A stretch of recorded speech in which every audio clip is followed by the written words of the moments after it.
Salut à tous. Qu'en est-il vraiment de l'univers? Il suffit de regarder le ciel, les étoiles, les constellations pour être à la fois fasciné mais aussi effrayé par cette immensité. La nature du milieu cosmique, c'est inédit sur BTLV avec Claude Delarose. Alors, bienvenue dans Face au mystère.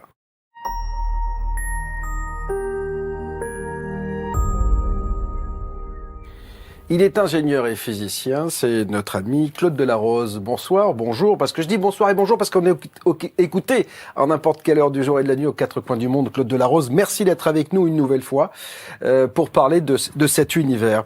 Claude, on avait fait une très très belle émission ensemble avec Anna Caranta également sur le contact que vous avez avec les êtres cosmiques et vous avez glané des informations tout au fil du temps avec ces êtres cosmiques et puis ça vous a amené aussi à regarder autrement cet univers.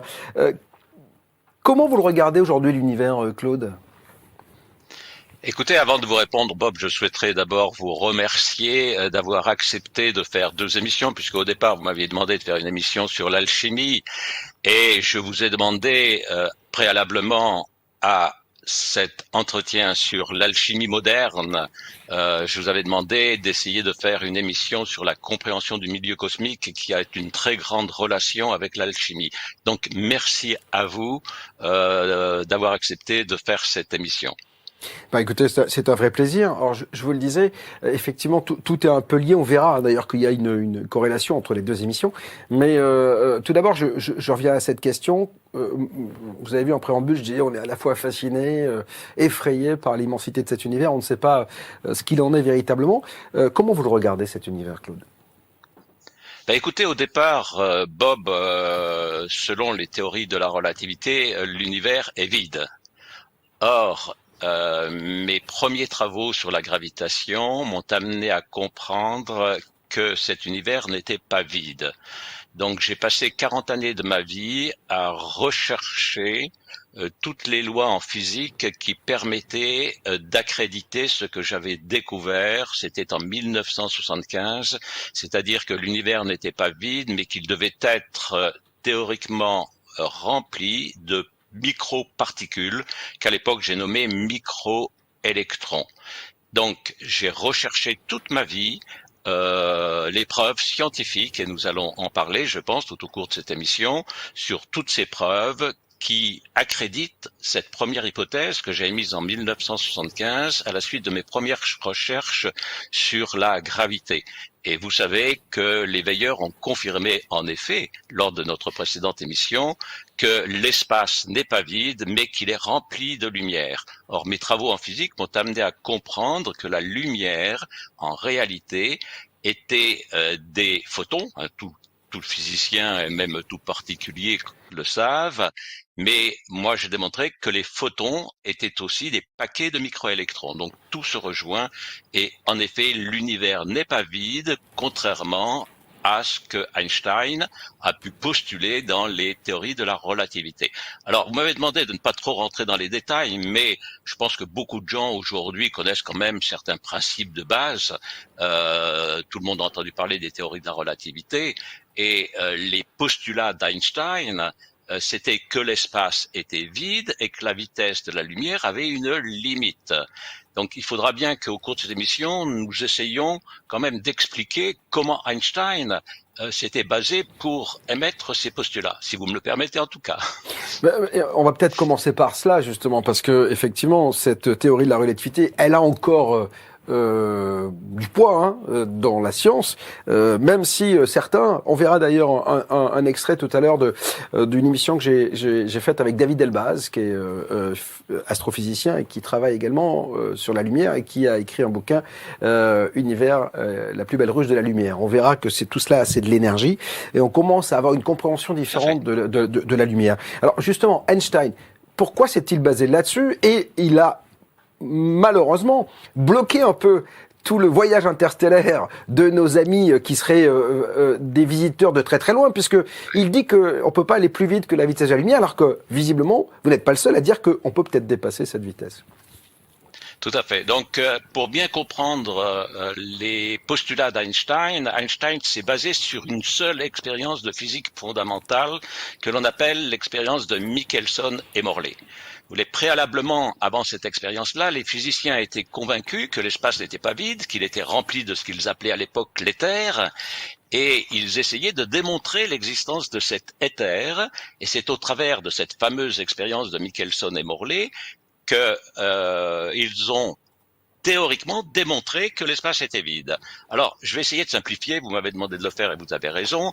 La compréhension est très simple. Les physiciens à l'époque pensaient que si la Terre existait, il devait y avoir un vent d'éther, puisque la Terre tourne autour du Soleil à une certaine vitesse. Et ils pensaient que si il y avait un vent d'éther, eh bien la lumière devrait être ralentie, c'est-à-dire qu'elle devait aller plus vite dans le sens du courant que dans le sens contraire. Exactement comme un nageur qui remonte une rivière, il est certain qu'il va aller beaucoup plus vite en descendant la rivière qu'en la remontant. Donc, ils ont créé à l'époque un appareil que l'on appelle un interféromètre qui permettait de mesurer avec grande précision cette vitesse de la lumière.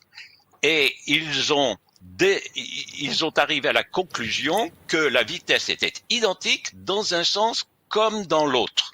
Et c'est à partir de cette expérience-là qu'à l'époque, ils ont dit, bon, si le résultat de l'expérience est exact, ils l'ont reproduit un certain nombre de fois, et toujours avec le même résultat, même vitesse dans un sens, même vitesse dans l'autre. Donc c'est à partir de cette expérience que les physiciens à l'époque ont dit l'espace est vide.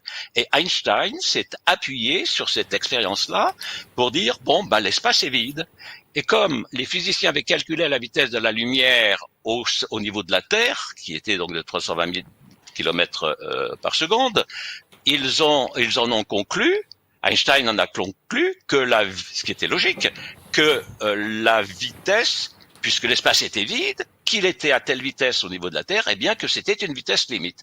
Voilà, et c'est pour ça qu'Einstein, à partir de cette expérience fondamentale, a édicté ces deux postulats qui sont à la base même des théories de la relativité.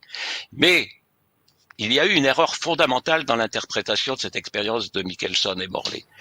La vitesse de la lumière qui était identique dans un sens et dans l'autre pouvait s'expliquer selon deux hypothèses. La première hypothèse, c'était en effet que l'espace était vide, mais la deuxième hypothèse, c'était que l'éther allait à la même vitesse que la Terre, et donc que l'éther entraînait la Terre. Ils auraient dû émettre cette hypothèse.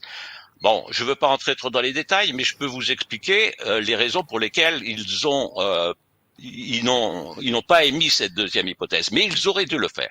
Et pourquoi ne l'ont-ils pas fait? Alors, ils ne l'ont pas fait parce que à l'époque, il était très difficile d'imaginer, donc si l'éther allait à la même vitesse que la Terre, ça voulait dire que l'éther était entraîné par le Soleil. Le Soleil, je rappelle, tourne sur lui-même en 28 jours, et que le Soleil entraînait l'éther, et que l'éther entraînait les planètes. Or, les physiciens à l'époque n'avaient aucune base de physique leur permettant de comprendre comment un milieu pouvait être entraîné sur une distance aussi éloignée, parce qu'il fallait que le Soleil entraîne l'éther jusqu'aux confins du système solaire, c'est-à-dire à des milliards de kilomètres. Donc ça, ils n'avaient aucune base permettant d'expliquer cette possibilité d'entraînement de l'éther par le Soleil. Et nous allons voir que la première des lois, une loi qui est connue en astrophysique, permet d'accréditer cette hypothèse, et je vous expliquerai aussi comment cet éther peut entraîner les planètes sur des distances aussi longues. Alors attendez, vous me parlez de loi qui confirme tout cela. Quelle est-elle cette loi? Alors, il y a en astrophysique une loi qui est la suivante, c'est que la vitesse linéaire des planètes autour du Soleil est inversement proportionnelle au carré de leur distance. Comment une telle loi pourrait-elle s'expliquer si il n'y avait pas un entraînement des planètes par le Soleil. Ce serait absurde. Comment une loi telle que l'entraînement, enfin vitesse des planètes autour du système Soleil proportionnellement à l'inverse du carré de sa distance au Soleil, ça ne peut pas s'expliquer autrement que par un milieu qui est entraîné, c'est-à-dire que le Soleil tourne autour donc de lui-même, je l'ai dit tout à l'heure, en 28 jours, et il entraîne le milieu qui glisse proportionnellement à la distance. Et donc on peut expliquer cette loi de physique, et je dirais que c'est la première des 7 preuves en physique fondamentale et en astrophysique qui m'a permis de comprendre que les astrophysiciens à l'époque auraient dû émettre cette hypothèse-là. À l'époque, peut-être ne le savaient-ils pas et connaissaient peut-être pas cette loi d'entraînement de vitesse linéaire des planètes autour du Soleil. Mais c'est une loi qui aujourd'hui est connue par les astrophysiciens. Et elle peut pas s'expliquer dans un milieu vide.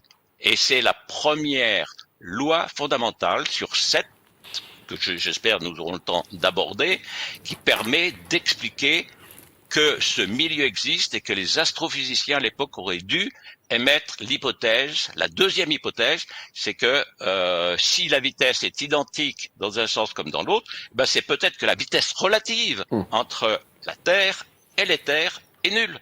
Et s'il est nul, c'est parce que c'est l'éther qui entraîne les planètes. Voilà, donc c'est la première des preuves scientifiques qui m'a permis d'accréditer l'existence de ce milieu. Alors, cela ne justifie pas qu'il est constitué de microélectrons, mais cela justifie que le milieu existe. On dit, les plus grands astrophysiciens disent que 95% de l'univers, on ne le connaît pas. Vous êtes d'accord avec eux ? Oui, mais si vous voulez, Bob, nous nous éloignons un petit peu, si vous voulez, du sujet, et je voudrais, moi, surtout au cours de cette émission-là, convaincre nos auditeurs que ce milieu existe bien. Donc, oui, si Claude, vous j'ai bien compris, mais c'est vrai que quand on dit que 95% de l'univers on ne le connaît pas et que vous dites que finalement c'est éther, il a une consistance. Donc finalement, est-ce que c'est 95% de l'univers que l'on ne connaît pas c'est pas justement cet éther, cette matière noire, ce qui... Non, c'est une autre. Enfin, tout au moins d'après mes travaux, c'est ce que l'on appelle la matière noire, qui est un gros sujet en effet en astrophysique. Si vous voulez, dans mes ouvrages, donc l'ouvrage sur lequel nous nous basons aujourd'hui, c'est Victoriam Gloria Mundi, mais cet ouvrage-là, c'est la synthèse de 3 ouvrages que j'ai écrits précédemment, qui ont pour titre les plus grands secrets du monde. Et dans ces 3 ouvrages, je détaille toutes ces connaissances en physique et astrophysique, et j'explique l'origine éventuelle, j'émets des hypothèses sur l'origine de cette matière noire. Mais là, ça oblige d'aborder la question des matières de fréquence vibratoire et des autres plans. Et en effet, là, les astrophysiciens ont démontré que il existe autre chose comme la matière. Alors, juste pour comprendre, Claude, pour comprendre, parce que moi je suis pas physicien, je suis pas astrophysicien, donc oui. Vous faites bien la différence entre la matière noire et l'éther. Oui, ça n'a rien à voir. D'accord, ok. Ça n'a rien à voir. Pour qu'on comprenne bien et qu'on mélange pas tout. Alors, non, ça n'a rien à voir, oui. D'accord. Vous dites qu'il y a 7 preuves. On en a évoqué une. On va essayer de les découvrir, qui vont nous permettre d'amorcer dans cette émission. La 7e, on l'a trouvée. La 6e, c'est laquelle, Claude Delarose ? Alors, il y a une personne que j'apprécie beaucoup, et vous l'avez invité au cours de votre émission, c'est Erwin Laszlo. Erwin Laszlo, dans l'un de ses ouvrages, aux racines de l'univers, a rapporté un certain nombre d'expériences en physique fondamentale qui sont ce que l'on appelle des anomalies quantiques et qui ne sont des preuves scientifiques non élucidées. Dans son ouvrage aux racines de l'univers, Erwin Laszlo donne la première des expériences en physique fondamentale, qui est l'expérience de la double fente. Donc je ne sais pas si vous connaissez cette expérience. Du tout. Alors, Erwin Laszlo aurait dû, au cours de l'émission, vous l'expliquer. Si vous émettez un photon sur un écran qui a deux fentes, le photon, qui est une particule, traverse ces deux fentes. Donc, c'est ce que l'on appelle une aberration quantique. Si le milieu était vide, aucune explication possible à cette expérience de physique fondamentale. Par contre, si le milieu existe, et si ce n'est pas la particule qui traverse les deux fentes, mais que c'est le milieu qui est entraîné, qui traverse les fentes et qui viennent impacter l'écran qui est de l'autre côté, à partir de ce moment-là, on peut expliquer cette expérience de physique fondamentale. Ça, c'est l'une des expériences, donc la deuxième preuve. La troisième preuve que rapporte Erwin Laszlo dans son ouvrage Racines de l'univers, c'est ce que l'on appelle l'expérience EPR.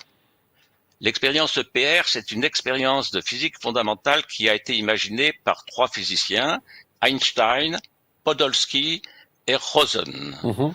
Elle n'a pu être réalisée qu'en 1985 par Alain Aspect au laboratoire d'astrophysique d'Orsay, et ils ont démontré que si on agit sur le spin d'une particule, c'est-à-dire le spin d'un photon. Je pense que vous savez ce que c'est que le spin, c'est la vitesse de rotation du photon. Si on modifie la vitesse de ce photon, eh bien sa particule jumelle, on appelle ça l'expérience des particules jumelles, la particule jumelle a son spin qui est aussi modifié.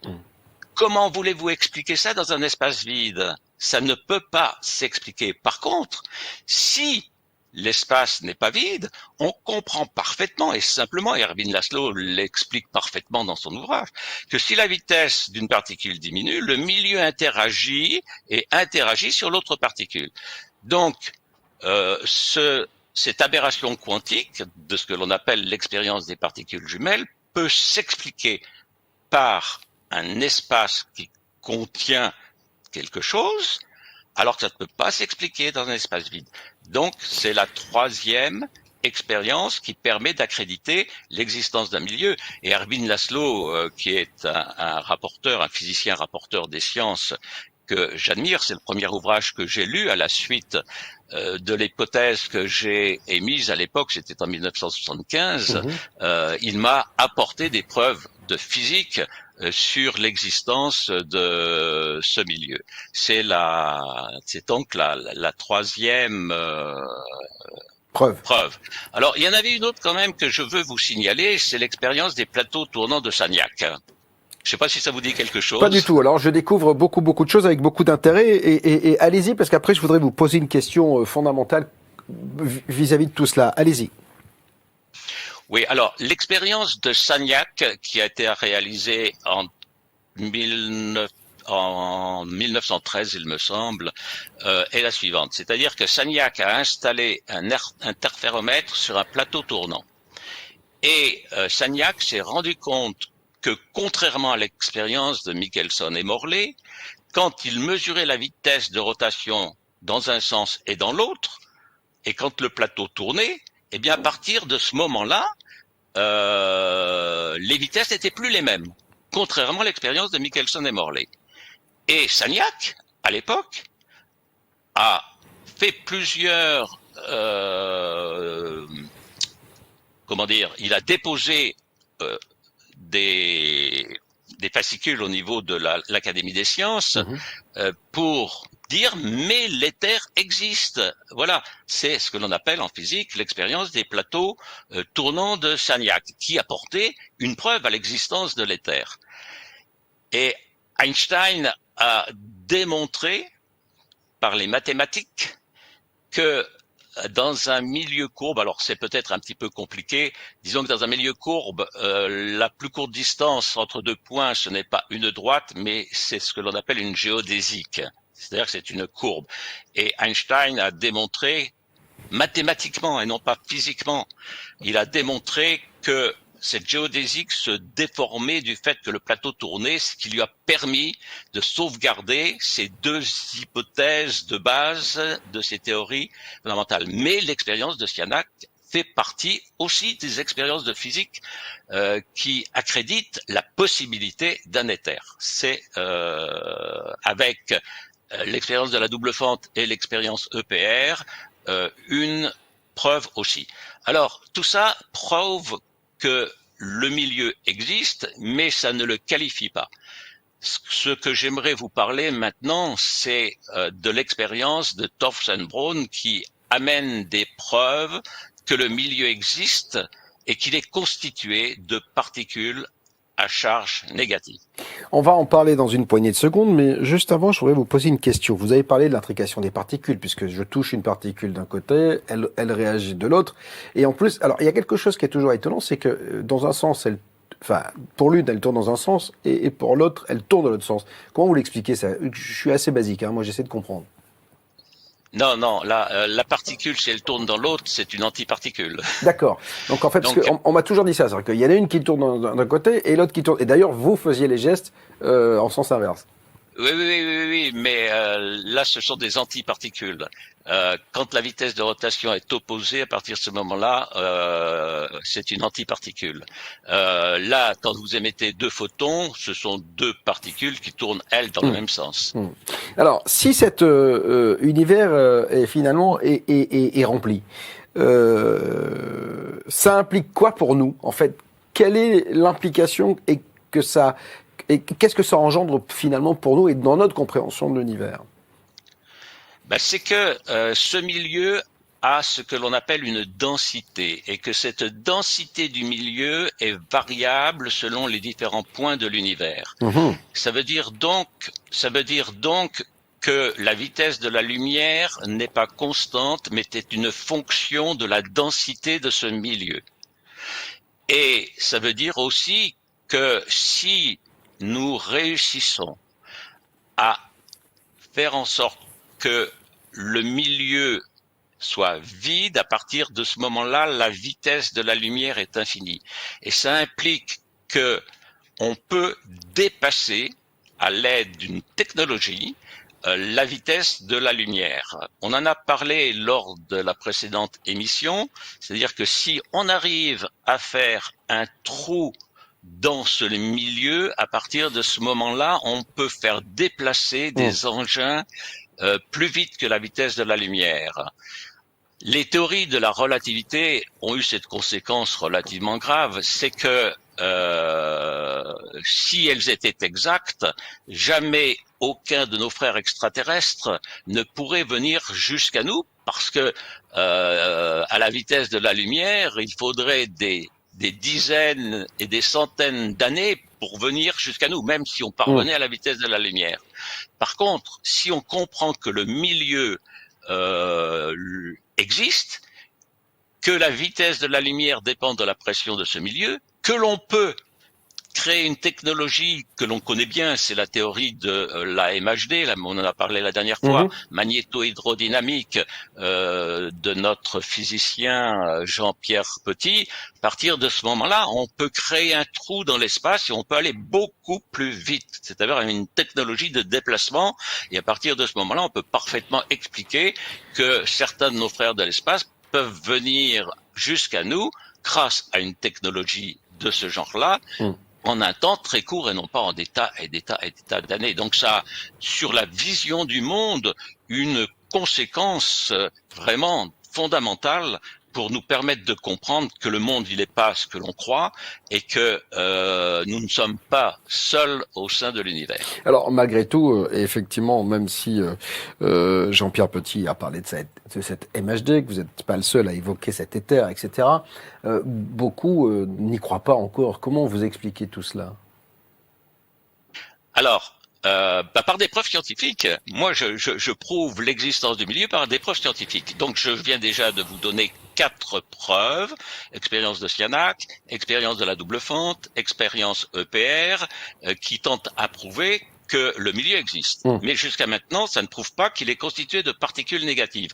Et pour que la technologie existe, il faut que ces particules soient négatives. Alors, il y a une expérience que l'on connaît en physique, qui est l'expérience de Towson-Brown.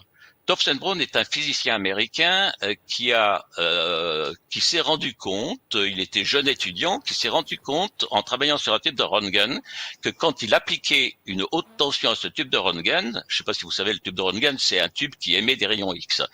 À partir de ce moment-là, il a constaté que le tube se mettait en déplacement. Mhm. Et avec la collaboration de son professeur de physique à la faculté, qui était le professeur Biefeld, tous les deux ont expérimenté, ils ont mis au point et ils ont édicté une loi qui est la suivante.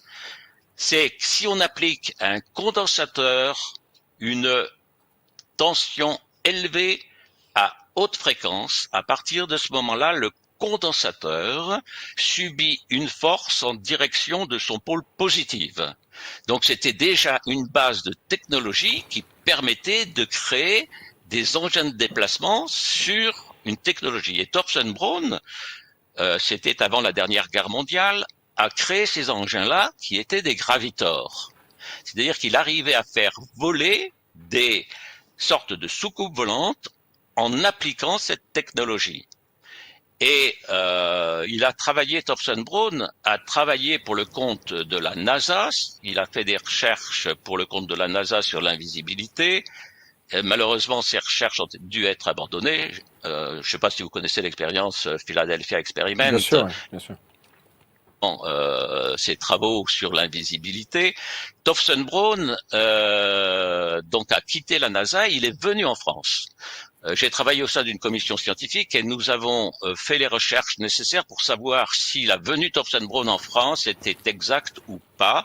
Et en effet, l'aérospatiale nous a envoyé les preuves comme quoi Towson-Brown était venu en France, c'était dans les années 50, et a travaillé pour le compte de la Société d'aéronautique du Sud-Ouest, qui lui a accordé un laboratoire, et il a fait voler ces gravitors dans le vide, dans un laboratoire de cette société aéronautique.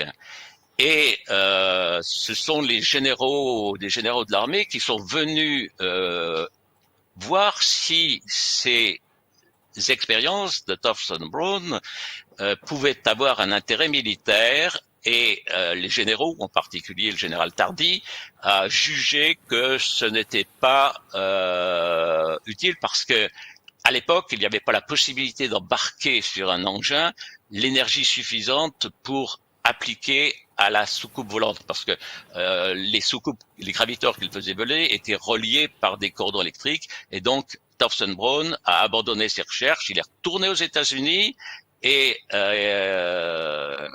il a travaillé pour le compte d'autres sociétés, mais bon, je ne vais pas donner plus d'explications que celle-là.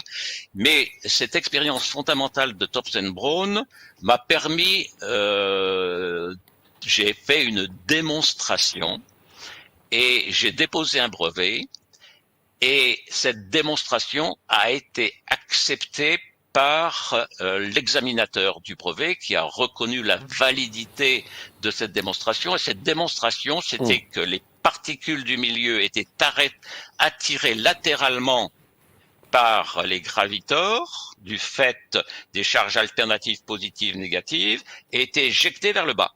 Et donc, c'est la force que Towson-Brown utilisée dans ces gravitors était due au fait que les particules du milieu, du fait qu'elles étaient chargées négativement, étaient attirées et repoussées. La démonstration est complexe, je ne vais pas rentrer dans les détails, mais sachez que l'examinateur du brevet a accepté cette démonstration-là. Donc, cette loi émise par Towson-Brown et le professeur Biefeld accrédite l'existence du milieu et le fait que les particules sont négatives.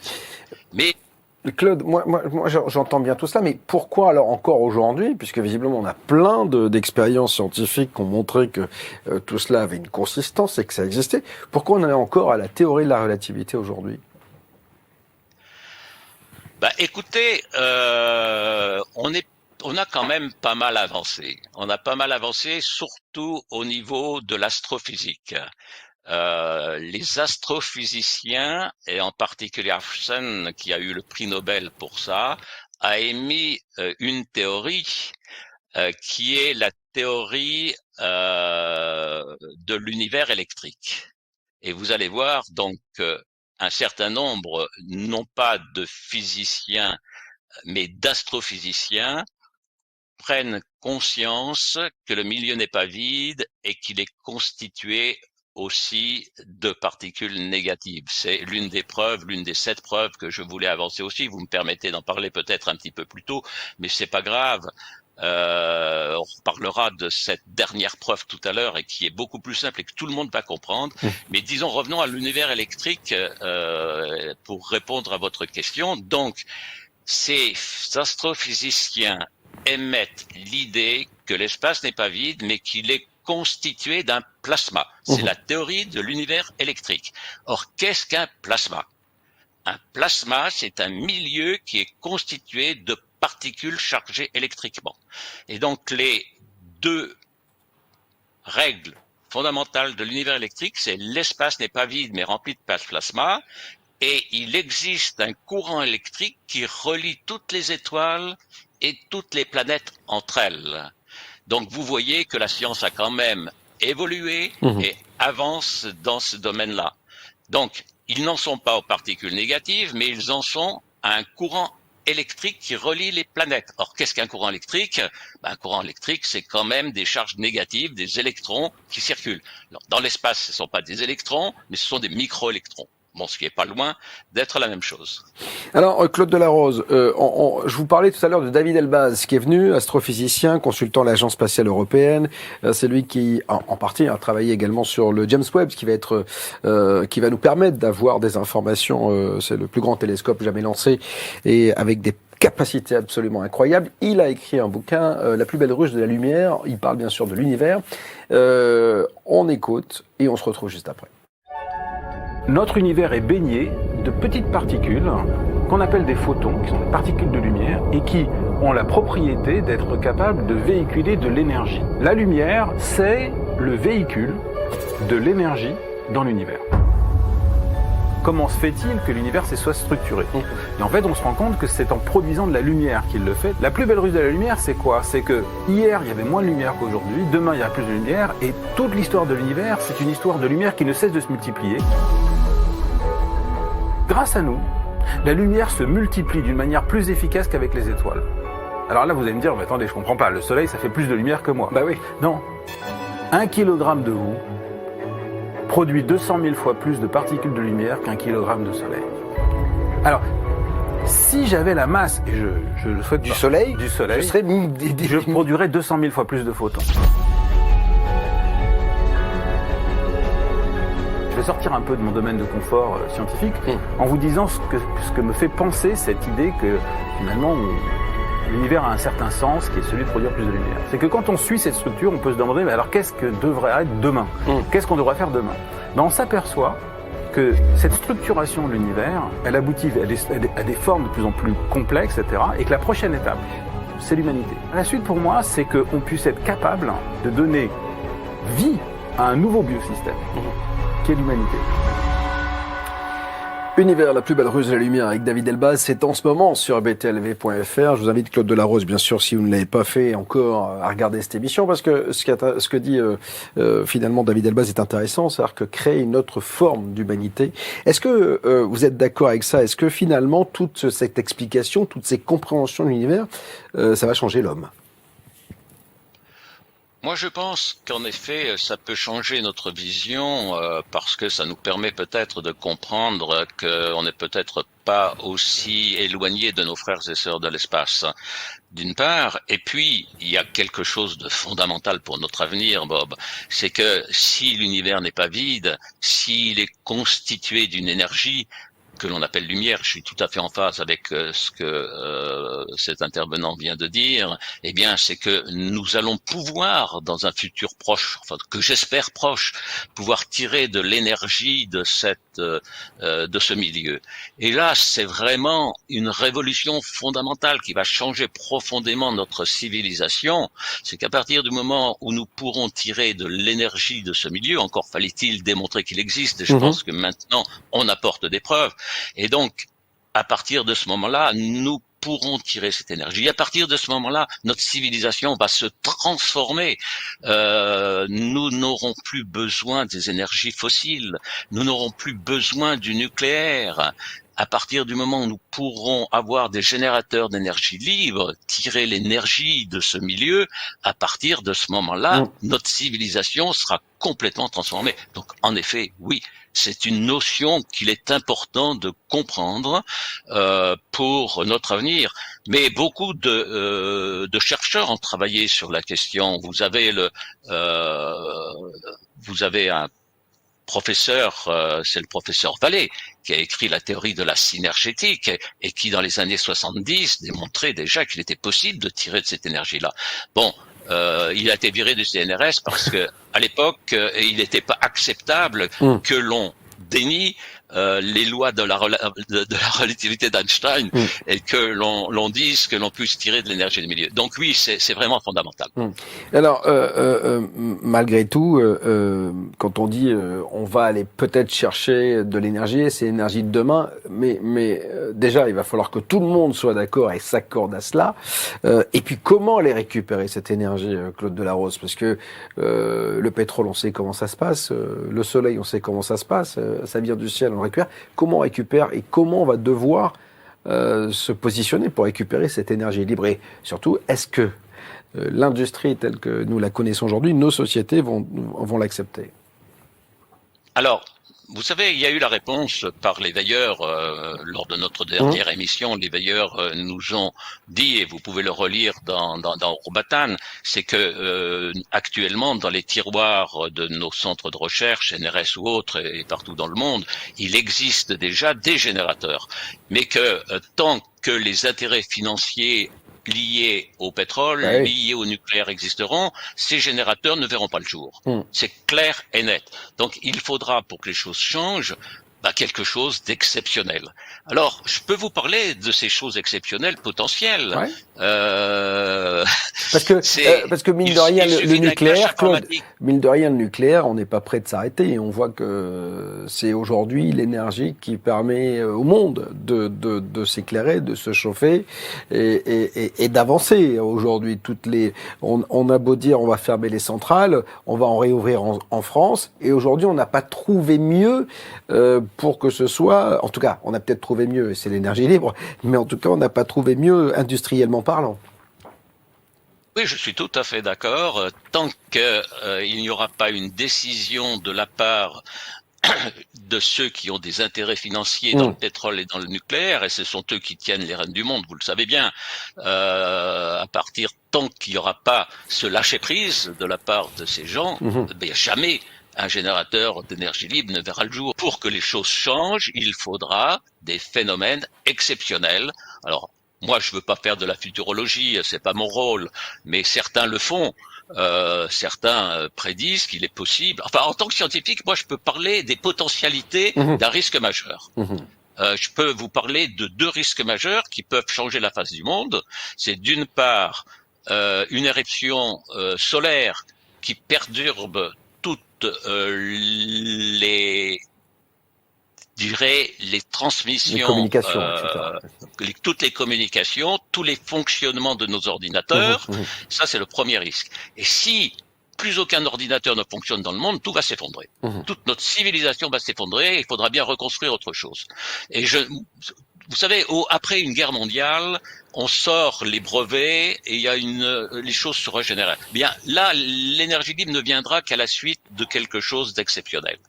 Le deuxième risque fondamental, il découle de cette théorie de l'univers électrique, c'est si il y a réellement, comme cette théorie le dit, un courant électrique qui relie les planètes, il peut y avoir une surtension. Et une surtension peut provoquer un clash informatique mondial. Alors, comment peut être provoquée une surtension? C'est simplement parce que nos frères de l'espace appellent une vague systémique. C'est une surtension dans l'énergie électrique qui peut engendrer ça. Donc, il faudrait ce genre de phénomène exceptionnel. Se produira-t-il? Moi, je n'en sais rien, bien entendu. Mais je dirais qu'en tant que scientifique, ce sont des potentialités. Et même nos dirigeants le savent bien que ces potentiels existent. Mais ils espèrent que ça ne se produira pas. Moi, je vous cache pas que j'espère qu'ils ne se produiront pas, parce que on sait très bien qu'une fin de civilisation, c'est cataclysmique, c'est dramatique, ça engendre un chaos. Je suis pas sûr qu'on soit prêt aujourd'hui à le vivre. En tout cas, moi, je suis pas prêt à le vivre. Alors, il faut peut-être changer notre façon de faire, et que ces grands de ce monde, comme vous les appelez, ceux qui dirigent, etc., qui ont l'énergie entre les mains, prennent des décisions avant même qu'on aille au chaos. Bon, après ça, j'en suis pas sûr, mais vous vouliez me parler d'une dernière preuve que tout le monde allait comprendre, Claude Delarose, parce qu'effectivement, vous nous avez apporté pas mal d'éléments pour essayer de nous apprendre et de nous convaincre sur cette réalité d'énergie que l'on trouve dans l'univers. Et vous m'avez dit, j'en ai une que tout le monde va comprendre, c'est laquelle? Ah bah, elle est vraiment très très simple. Il vous suffit de prendre un tube néon, d'aller sous une ligne à haute tension, et vous allez voir que votre néon, comme par magie, s'allume. C'est une expérience qui est faite et qui est reproduite. Vous retrouverez ça sur Internet en vidéo. Vous voyez des jeunes élèves qui vont sous la ligne haute tension avec leur professeur et qui allument le néon. Ça peut être fait aussi directement auprès des bougies d'une voiture. C'est-à-dire que sur une voiture, les bougies sont alimentées par une haute tension. Alors, si vous amenez votre néon à proximité du fil qui relie les bougies, vous allez voir, il va s'allumer comme par magie. Donc, un tube néon, comment peut-il s'allumer? C'est uniquement par des particules électriques chargées négativement. C'est-à-dire que ce sont des électrons qui font allumer le néon. Donc, comment ce néon sous une ligne haute tension peut-il s'allumer? C'est uniquement parce que les particules négatives de l'espace sont mises en mouvement par la circulation des électrons. C'est ce que l'on appelle un champ électromagnétique. Et c'est le champ électromagnétique, en réalité, c'est une circulation de microélectrons, c'est-à-dire c'est la circulation du milieu cosmique qui allume vos tubes néons. Et ça, c'est une preuve simple et je dirais formelle que le milieu est bien constitué de particules électriques chargées négativement. Alors dites-moi, Claude Delarose, on a évoqué lors de notre précédente émission ces veilleurs, ces frères et sœurs de l'espace, comme vous les appelez. Eux ont compris tout cela, utilisent tout cela, et quand ils nous regardent, à l'étape où nous en sommes dans notre humanité, n'ont-ils pas envie de nous donner un coup de pouce pour que finalement on passe un cap? Alors, ils n'ont pas nous donné le coup de pouce puisque, comme ils nous l'ont dit, de toute façon, nos scientifiques ont déjà la connaissance nécessaire. Alors, ils savent aussi faire des transferts technologiques, mais ils ne le font que de manière raisonnée. Vous le savez bien, parce que il faut que ce soit les humains eux-mêmes qui se prennent en charge.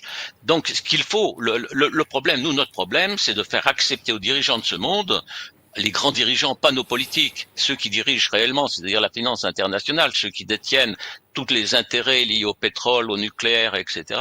Il faut faire accepter à ces gens qu'ils remplacent par autre chose. Alors, comment faire? Bon, c'est pas à moi de le dire. C'est pas à moi de le dire, bien entendu. Comment faire pour faire accepter à ces gens-là? Alors, moi, ce que j'espère, c'est que, en effet, peut-être qu'une délégation de l'espace va venir contacter ces gens pour leur faire entendre raison, leur expliquer, peut-être vont-ils leur apporter des solutions pour qu'ils ne perdent pas tout. Je n'en sais rien, mais en effet, nos frères de l'espace ont des potentialités d'agir. Vont-ils le faire? Je n'ai aucune information à ce sujet-là, je n'en sais rien, mais je souhaite que ce soit fait de cette manière-là, et non pas, comme on l'a évoqué tout à l'heure, à la suite d'un cataclysme. Je ne le souhaite pas, comme vous, bien entendu, et c'est pas souhaitable. Donc, moi, j'espère en effet, comme vous, que ceux qui dirigent ce monde vont entendre raison, et je pense que nos frères d'espace pourraient nous aider à leur faire entendre raison. Tout à fait. Alors, quand vous dites frères et sœurs de l'espace, vous comprenez bien que 99,9% des scientifiques vont vous rironner, Claude Delarose. C'est-à-dire que si sur BTLV, on est très ouvert à tout cela et qu'on aime envisager tous les possibles, la science n'en est pas encore là. Je suis tout à fait d'accord avec vous, Bob, et il y a même un scientifique qui m'a traité de débile mental, bon pour l'hôpital psychiatrique, quand j'ai essayé de lui démontrer l'existence du milieu cosmique. Il ne m'a même pas écouté. Bon, moi, ma force, c'est que je ne suis pas physicien. En réalité, je suis ingénieur. Mais ingénieur, je me suis passionné dès mon plus jeune âge pour la physique et l'astrophysique.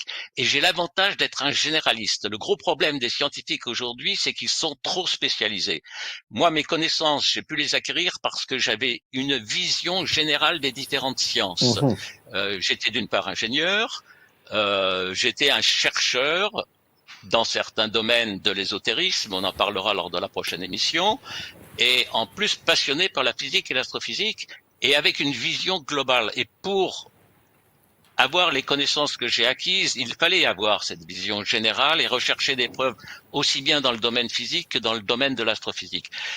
Malheureusement, les astrophysiciens sont trop pointus, je dirais, trop limités à un domaine. Moi, j'ai abordé bien sûr les questions de physique quantique. Je pourrais vous parler du champ de Higgs, je pourrais vous parler de ce que l'on appelle la particule de Dieu. Et ça, je vous en parlerai lors de la prochaine émission parce que c'est lié à l'alchimie. Et donc la prochaine alchimie, la prochaine émission de la France sur l'alchimie, je voudrais, si vous me le permettez, parler de ce titre, Victoriam Gloria Mundi. Voilà, c'est ce livre. Qui est le dernier, qui est une synthèse de l'intégralité de mes travaux en alchimie. Et vous voyez, je l'ai mis en gros, c'est d'abord l'alchimie, parce que moi, au départ, j'ai voulu aborder l'alchimie du point de vue scientifique. Et lors de la prochaine émission, je vous expliquerai pourquoi je veux donner une nouvelle dimension à l'alchimie moderne en lui donnant cet aspect scientifique, c'est-à-dire je vous démontrerai comment se font les transmutations, comment agit la médecine universelle, et il me fallait préalablement vous expliquer l'existence de ces particules, de cette énergie que les ésotéristes appellent le prana, pour bien vous faire comprendre ce qu'était l'alchimie. Et donc, c'est avant tout pour des raisons alchimiques que j'ai donné le titre Victoriam Gloria Mundi.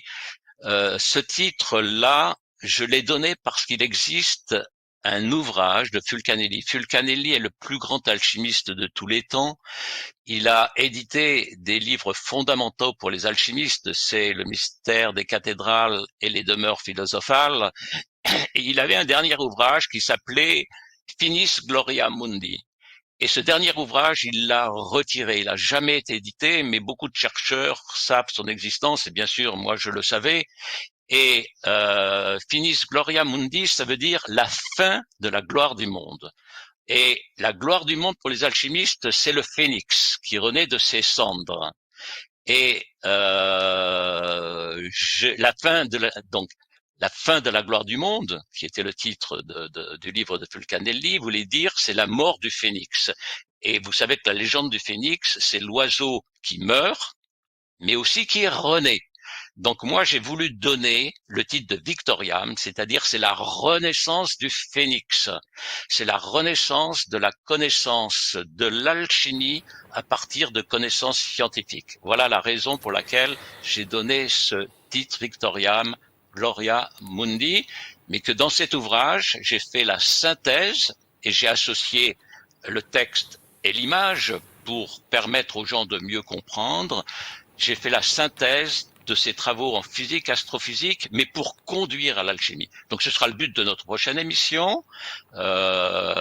Oui. Voilà. Écoutez, vous comprenez les raisons pour lesquelles j'ai insisté pour que nous ayons cette première émission. Eh ben, écoutez, rendez-vous est pris pour la prochaine, effectivement. Merci Claude Delarose d'être venu sur BTLV pour nous parler de cet éther qui va peut-être changer la face du monde, tant sur le point de l'énergie, tant sur le point de nos rencontres, peut-être êtres extraterrestres, exogènes, que l'on remarque ici ou là depuis pas mal de temps autour de notre planète et dans le ciel. Merci mille fois de nous avoir suivis. Victoriam Gloria Mundi, voilà, c'est l'ouvrage sur lequel nous nous sommes appuyés aujourd'hui pour cette émission. La prochaine sera consacrée à cette alchimie moderne. Merci, à bientôt.